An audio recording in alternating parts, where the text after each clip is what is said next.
नमस्कार, बहुत बहुत स्वागत है आपका। मैं हूं आपके साथ ऋतु ज्ञानवानी। आप देख रहे हैं न्यूज़ 18 का डिजिटल प्लेटफॉर्म। आज हम लेकर आए हैं एक बड़ी राजनीतिक खबर। जी हां, बिहार में लंबे इंतजार के बाद आखिरकार विधानसभा चुनाव की तारीखों का ऐलान हो चुका है।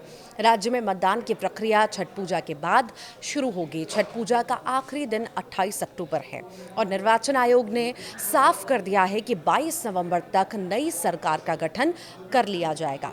2 फेज में चुनाव होंगे। पहले दौर का मतदान 6 नवंबर को होगा, जबकि दूसरे फेज की वोटिंग जो है 11 नवंबर को होगी। वोटों की गिनती 14 नवंबर को होगी और इस बार बिहार की जनता एक बार फिर तय करेगी कि अगली सरकार की भागदौड़ किसके हाथ में होगी। राज्य में कुल 7 करोड़ 43 लाख मतदाता हैं, जिनमें से 3 करोड़ 92 लाख पुरुष हैं, तो वहीं 3 करोड़ 50 लाख महिलाएं मतदाता हैं। इसी के अलावा इस बार करीब 14 लाख युवा पहली बार वोट डालने वाले हैं। आपको जानकारी दे दें कि बिहार में कुल 243 सीटें हैं। अब जब बिहार में चुनाव की तारीखों का ऐलान हो चुका है, तो इसी के साथ ही वहां आचार संहिता भी लागू हो गई है। आदर्श आचार संहिता आखिर है क्या, कैसे होती है, ये भी आपको जानकारी दे देते हैं। आदर्श आचार संहिता राजनीतिक दलों और उम्मीदवारों के मार्गदर्शन के लिए निर्धारित किए गए मानकों का एक ऐसा समूह है जिसे राजनीतिक दलों की सहमति से तैयार किया गया है। आदर्श आचार संहिता में चुनाव आयोग की भूमिका बहुत ज़्यादा अहम होती है। संविधान के अनुच्छेद 324 के अधीन संसद और राज्य विधानमंडलों के लिए स्वतंत्र, निष्पक्ष और शांतिपूर्ण चुनावों का आयोजन चुनाव आयोग का संवैधानिक जो है कर्तव्य है।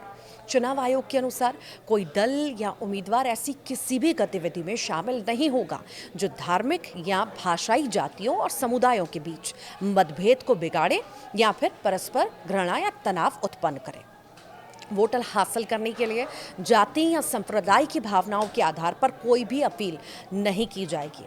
मस्जिदों, चर्चों, मंदिरों और अन्य पूजा स्थलों का चुनाव प्रचार के मंच के रूप में बिल्कुल इस्तेमाल नहीं किया जा सकता। आइए अब हम आपको पूरी जानकारी देते हैं इस पूरे ही चुनाव के बारे में। कब मतदान होगा, कितने चरणों में होगा, कब नतीजे आएंगे और किन नई जो है पहलों के साथ ही ये चुनाव होने वाले हैं। तो ये ऐलान चुनाव आयोग द्वारा जारी कर दिया गया और राज्य के लिए इस चुनाव की कई नई व्यवस्थाएं भी की गई हैं। अब हम एक एक स्टेप बाय स्टेप आपको जानकारी देते हैं। चुनाव आयोग ने बताया कि बिहार विधानसभा चुनाव 2 चरणों में होगा। पहला चरण 6 नवंबर 2025 तो दूसरा 11 नवंबर 2025 को होगा। परिणामों की घोषणा 14 नवंबर 2025 को होगी। ये चुनाव बिहार की सभी 243 विधानसभा सीटों पर होगा।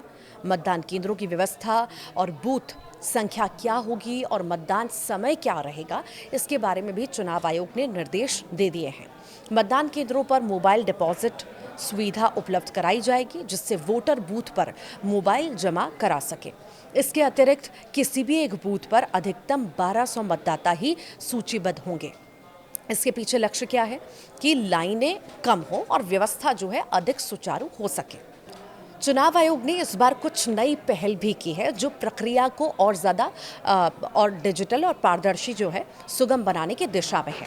मोबाइल डिपॉजिट सुविधा रहेगी। मतदाताओं की मदद के लिए मतदान केंद्रों के बाहर फील्ड डिपॉजिट बॉक्स होंगे।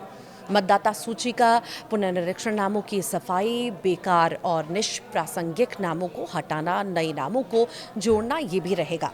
ईवीएम पर रंगीन तस्वीरों के साथ उम्मीदवार भी जो है पहचान पत्र रहेंगे, जिससे मतदाताओं को पहचानने में सहूलियत होगी। पूरा वेबकास्टिंग कवरेज होगा। बूथों पर 100% वेबकास्टिंग व्यवस्था रहेगी ताकि प्रक्रिया अधिक पारदर्शी हो सके। 5वां क्या रहेगा, मतदान केंद्रों में सीमित मतदाता संख्या रहेगी। जैसा कि बताया गया, प्रत्येक बूथ पर अधिकतम 1200 मतदाता ही सूचीबद्ध होंगे। इन पहलों से ये उम्मीद है कि मतदाता अधिक सहजता से मतदान कर सकेंगे, भीड़ कम होगी और प्रक्रिया कम विलंब से पूरी होगी। साथ ही शिकायतों, मशीन में जो खराबी आती है और भी कुछ जो खराबियां आती हैं, उस पर निगरानी जो है बहुत अच्छे से रहेगी और मजबूत रहेगी इस बार। चलिए अब देखते हैं कि चुनाव आखिर होंगे कैसे। तो नामांकन, प्रचार, ईवीएम, इस तरह से जो हैं चुनाव होंगे। नामांकन दाखिल करने की अंतिम तिथि आयोग बाद में जारी करेगा। प्रचार अवधि उस तारीख से शुरू होगी जब आचार संहिता लागू हो जाएगी। आचार संहिता उसी दिन लागू होती है जब चुनाव की तारीखों का ऐलान होता है।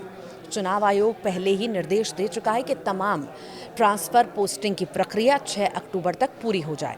सुरक्षा के मद्देनज़र विस्तृत इंतजामात भी किए जाएंगे। पुलिस, सीआरपीएफ और अन्य बलों की तैनाती रहेगी। पर्यवेक्षकों की नियुक्ति चुनाव आयोग ने 425 वरिष्ठ अधिकारियों के साथ ये बैठक की है।